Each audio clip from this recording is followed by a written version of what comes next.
Yo guys, what's up? Welcome to a video. Now, today's video will be the deepest video ever. So I found these people on Discord, and fuck me, they went deep. So it's about political stuff. So if you're not interested, then just don't watch this video. But you know, fucking hell, they went deep. So here's a little bit of deep. I don't fucking know. Deepest I'm just gonna call this the deepest people on the internet, really, or something like that. Right, let's go. He doesn't have different views. He doesn't have experiences from the other side, I think. That's his problem. Yeah, I see where you're coming from, but at the same time, claim for someone to be an attacker, he doesn't know what it's like to be bullied. You could say that at the same time. Like, it all comes back to the bullying argument, though. Like, it all comes back.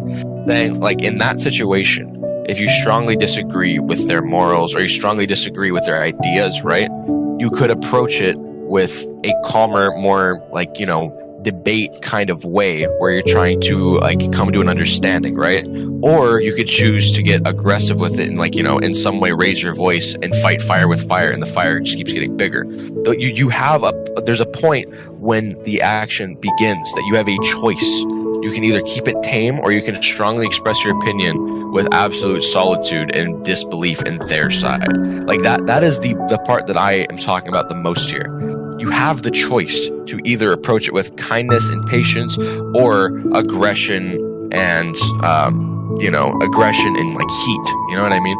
Like, why is that choice so much more valid than the kinder option when the kinder option has so many less cons?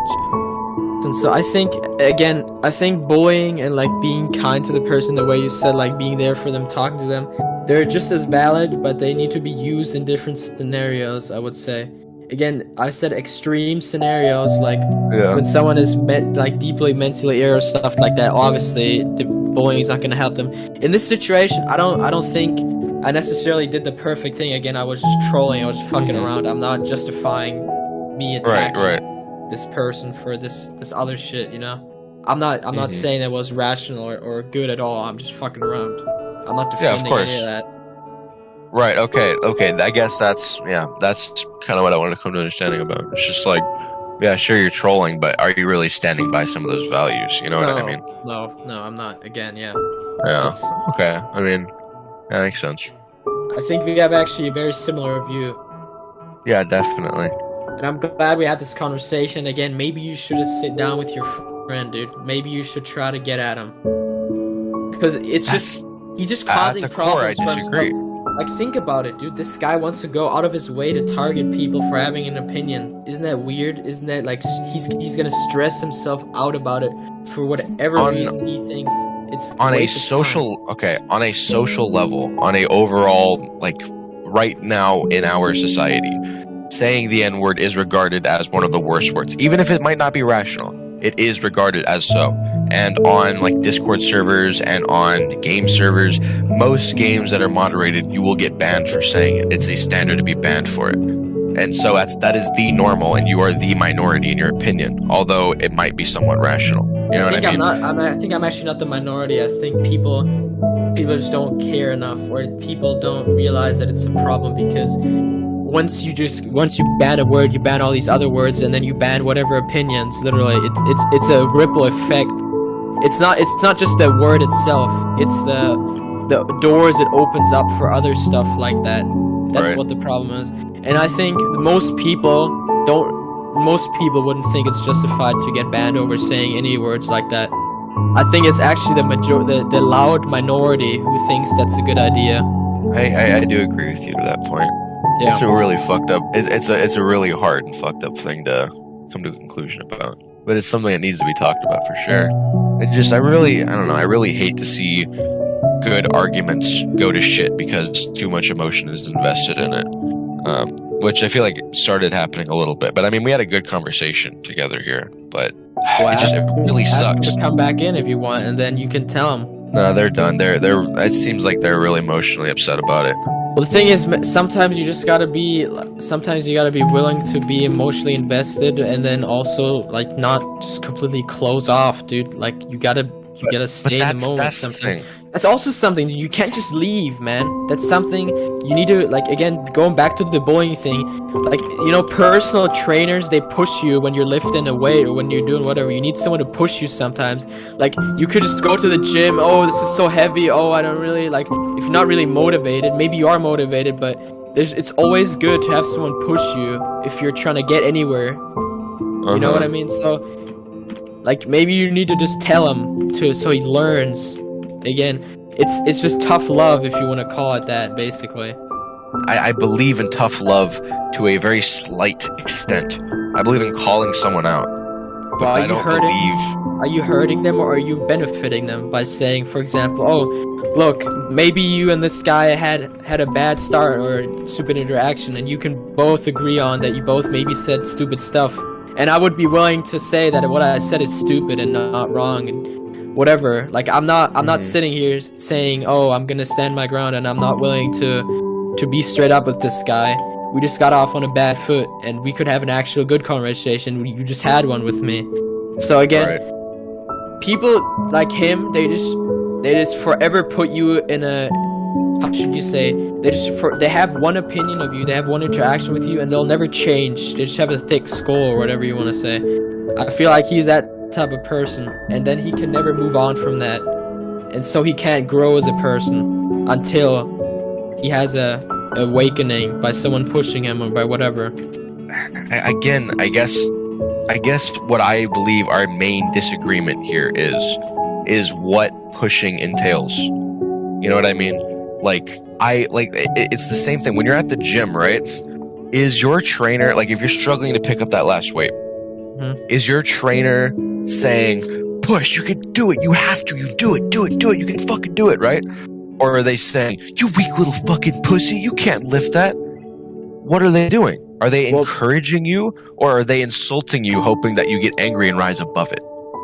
Like, what is more productive? Encouragement? Dude, it's different. You can't generalize it. It's different for each person. And right now, what I'm saying is, I'm not saying you should go and call him a pussy for withdrawing from the conversation.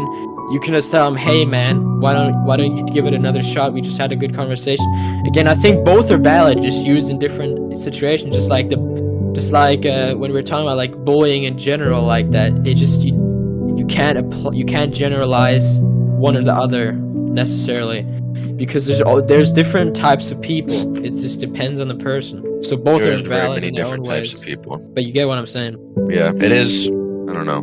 With social discussions like this, it all kind of does come out to a paradox in the end, where it's like the paradox of like, are you generalizing? Are you being specific? Specifics don't relate to the entire population, and generalization doesn't relate to individuals. I feel like a lot of conversations end up like getting into this, where it's all about, are you generalizing? Are you being specific? Are you generalizing, being specific? It's such a fucking barrier. Like I'm saying, like, as a whole of like our conversation, right? It's just like, it's nearly impossible to come to a conclusion about it because of that fact, because of individuals versus generalizing. You know what I mean? Yeah. Like, I don't know how, as people, we can overcome that. Like, what is the next step? How do we actually discuss this? Because people are going to get upset. Some other people are going to agree. Some people are going to disagree.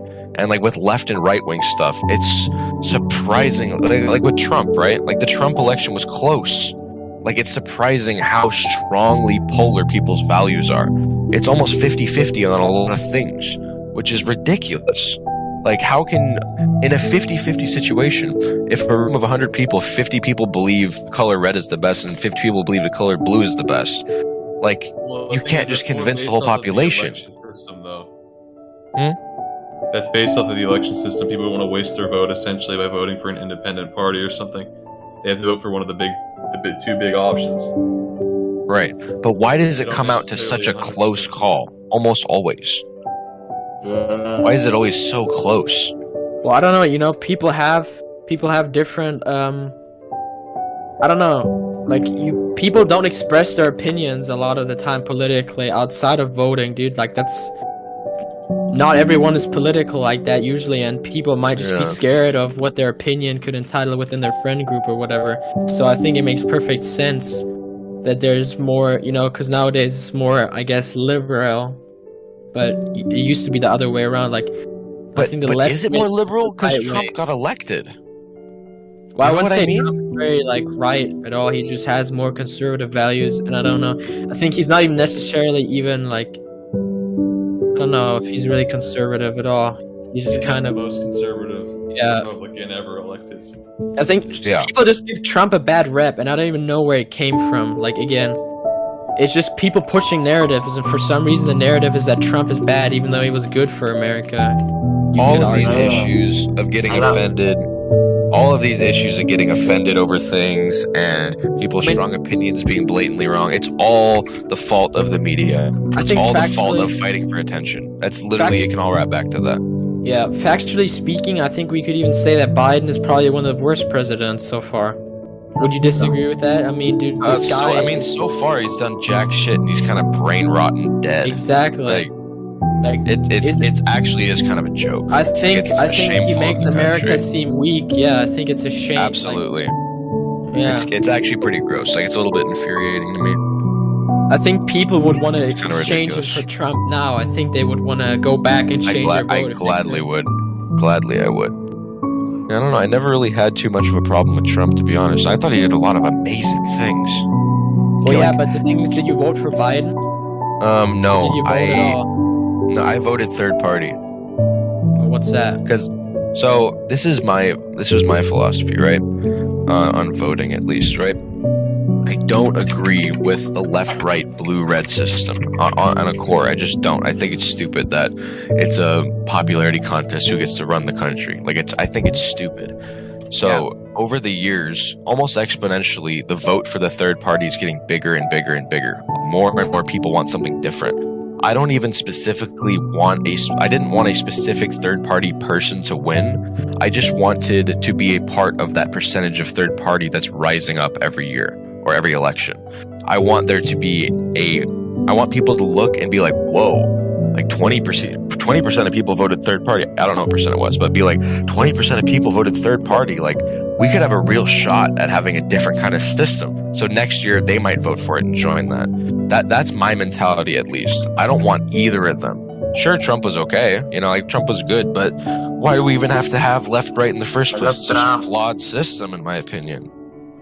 That's my moral value on voting, at least. I think we just need a full wipe, and the only way to get a full wipe is to use the power of democracy. Well, anyways, yeah, it's all black and white, and we need to be a little more gray. I definitely Everyone agree. says that everyone should be a little more gray. Everyone probably has somewhat extreme opinions that he would probably change if he had a conversation about them. That's just how it is, though. I think humans very much tend to go over to extreme opinions, as I said, when you're growing up on the internet, especially. You flip a Like coin, this? left or right. This is quite literally like what our founding fathers wanted free speech for, is for conversations like we're having, is talking about how the values of the world work and all this, right? Like, this is literally the point, right? Free speech isn't about being able to say the N-word. At the end of the day, that's not what it's about, right? It does entail that, but it's not what it's about. It's about the ability to have open conversation and criticize your leaders and criticize those around you and criticize the way the world works. And so Yeah. we have been gifted with this amazing power for so long that it seemed just like the new normal, like it's whatever, right? And so we're not even using that power for good anymore. Like, there's not these big debates and discussions between all these people. Like, there are discussions, but it doesn't go anywhere. Independent corporations and independent organizations are coming to their own conclusions and getting followers, right? But those corporations and conglomerates aren't speaking to each other and trying to find middle ground. They're trying to beat each other, and that's literally not what this country was built for. Like, you're not supposed to beat each other. You're supposed to come to a conclusion and work together. And it's somehow we're just separating each other so hard. It's getting so insanely polar. And it's just like, like we need to do something, but nobody knows what the fuck we're supposed to do because there's too many people to change. Like we're all getting so passionate about our opinions because we're desperate to change the world in the way that we think is the best way. But we can't convince the other side because we're getting more and more polar in our opinions. So again, it's just this paradox of like, is it even possible to change society? Or are we literally just a hive mind conglomerate that can't change itself? Does it take one person's insane choices? Does it take a Hitler? Does it take a Pearl Harbor bombing? Is that truly what it takes to change the world? Like, we have free speech, but we're not using it. It really begs the question, like, what is there to do? And again, it's a horribly hard question. You can't just give an answer because everyone's different. It's just undoable. You would just have to have a system. Again, as you said, you would need a wipe completely to fix it. Yeah. There's some people that are like anarchists, or I don't know if it's necessarily even they're anarchists. They want that type of wipe. They want like the government to fall. I don't even think that's necessarily bad, but the thing is, it's just not gonna happen at the end of the day. You can't have a forced wipe by a revolution. I think that's impossible.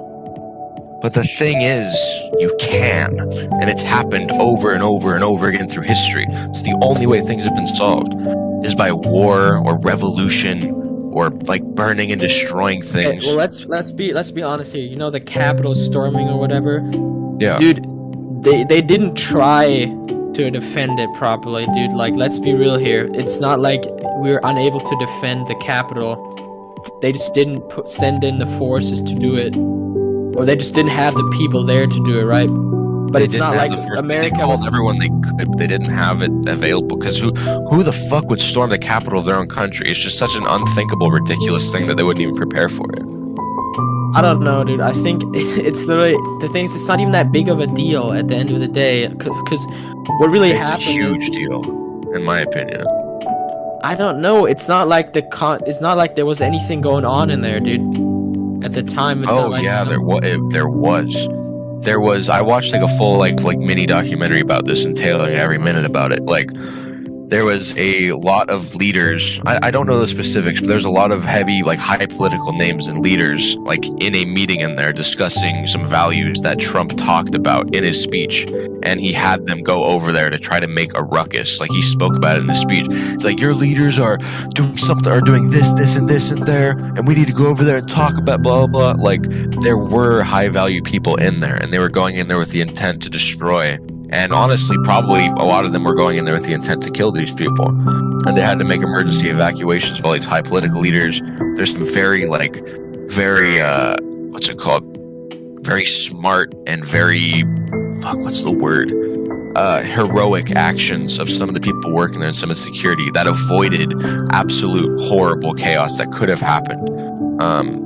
But like, in my opinion, just the idea that we as people have stormed our own capital, just that concept, the fact that we're at that point in the world means a whole lot. Sure, nobody got killed. Sure, nothing got destroyed.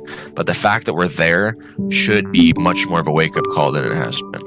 Yeah, it would seem ridiculous because I thought there wasn't anything going on. You know, that kind of changes it a little bit for me.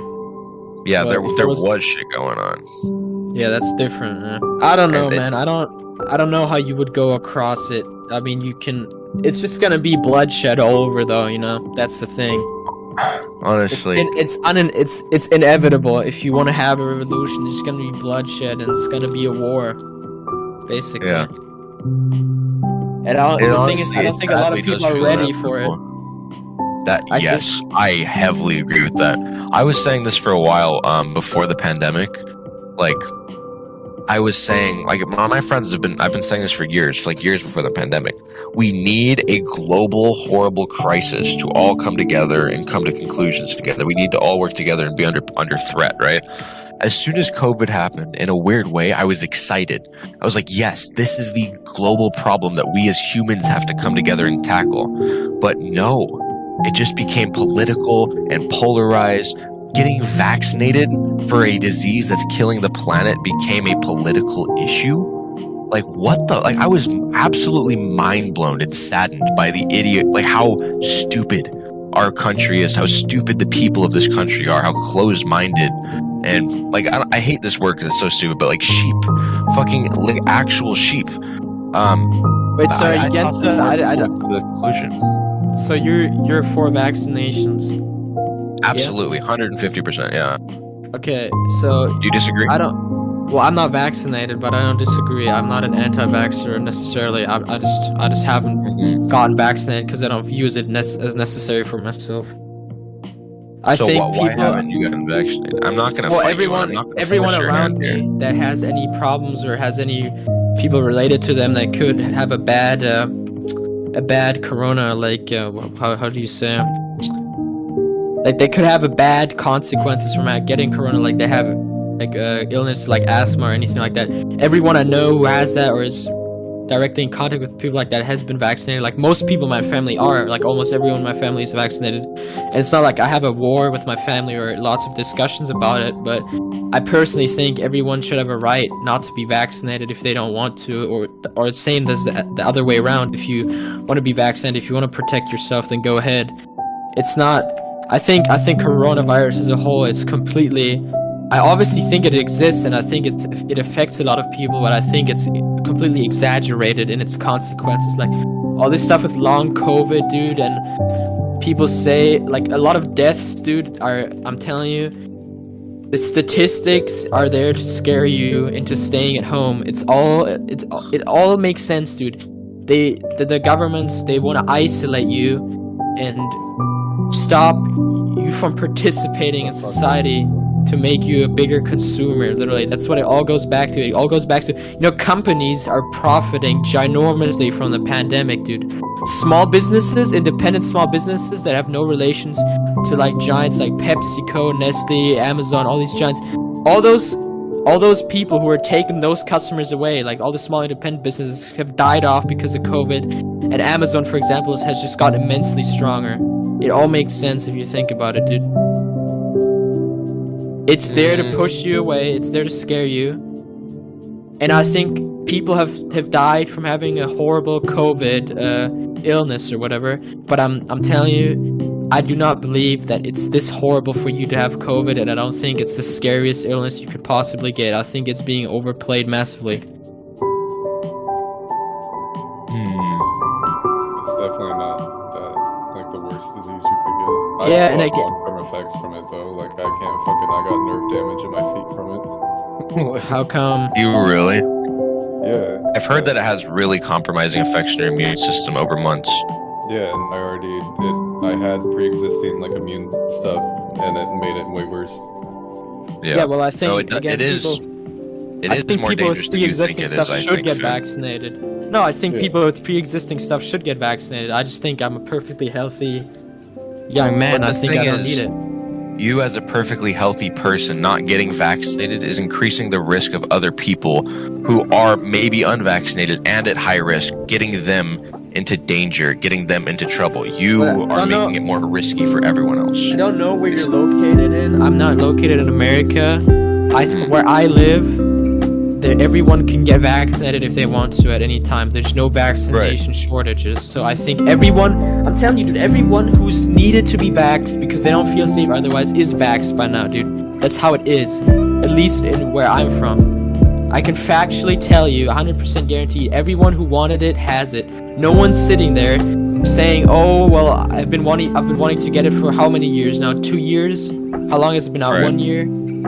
I don't know. Yeah, Everyone something like has that. had time to get it. And of course you could say, "Oh, people have changed their opinions. Maybe they want it now." But realistically, dude, if they wanted it, they could have gotten it. You know what I mean? I think that's where we're at a point where the vaccine should be fine. Everyone should just accept everyone's view on it at this point, because if you want to be vaccinated, you are. So what's the problem, really? Why is it such a big deal?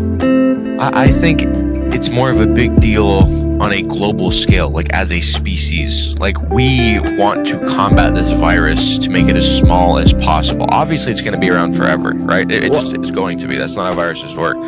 Like, we want to combat it as a society and come together and try to kill it off, right? Because it's just simply a problem. I want to You know what I ask mean? you something, okay?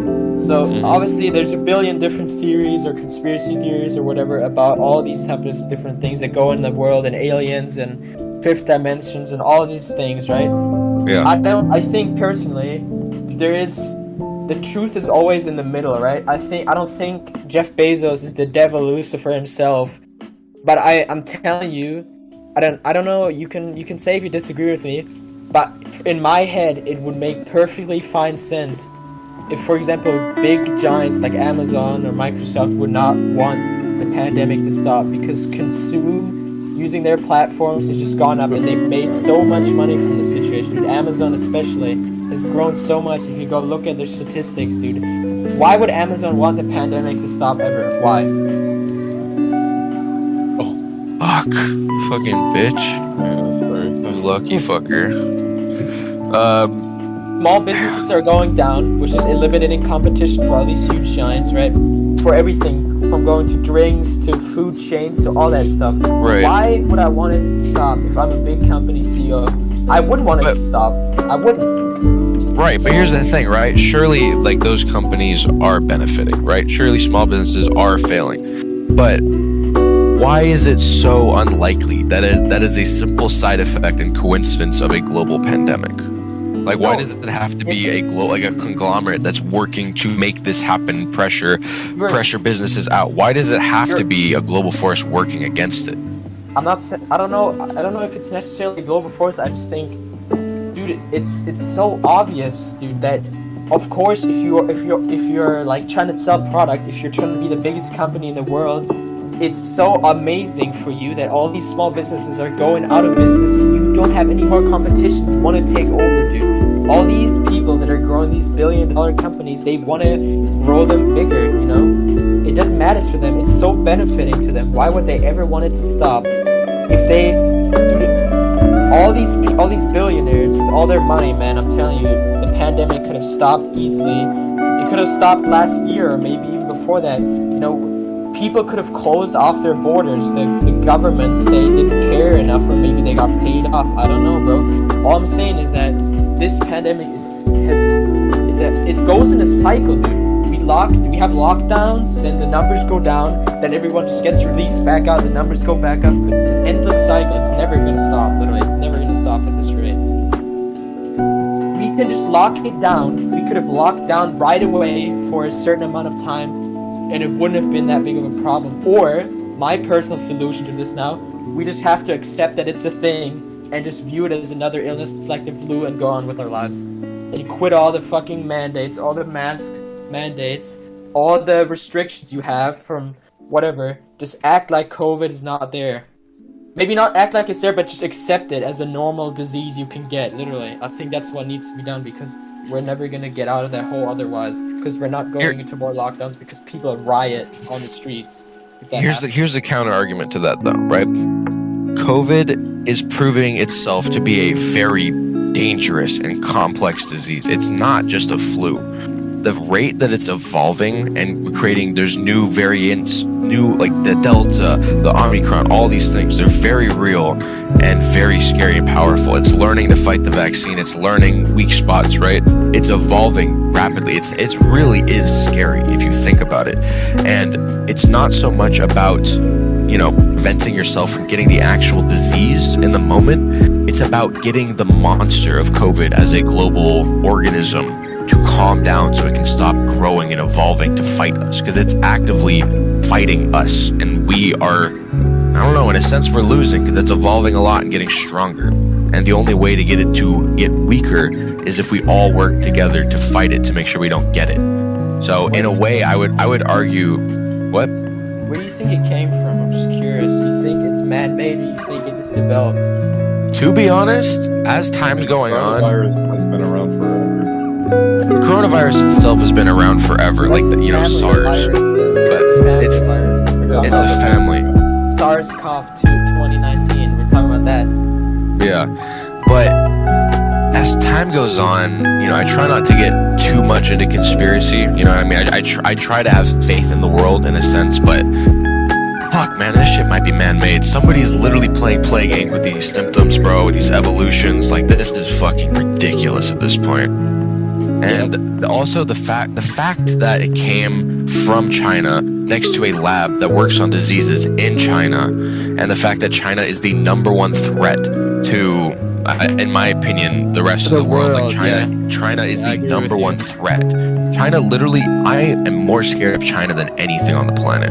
It's fucking terrifying. They are so powerful military too. Yeah. Like they are the enemy of the planet. I it feels usually like right now. You know, we're talking why about we free have little speech or men. whatever.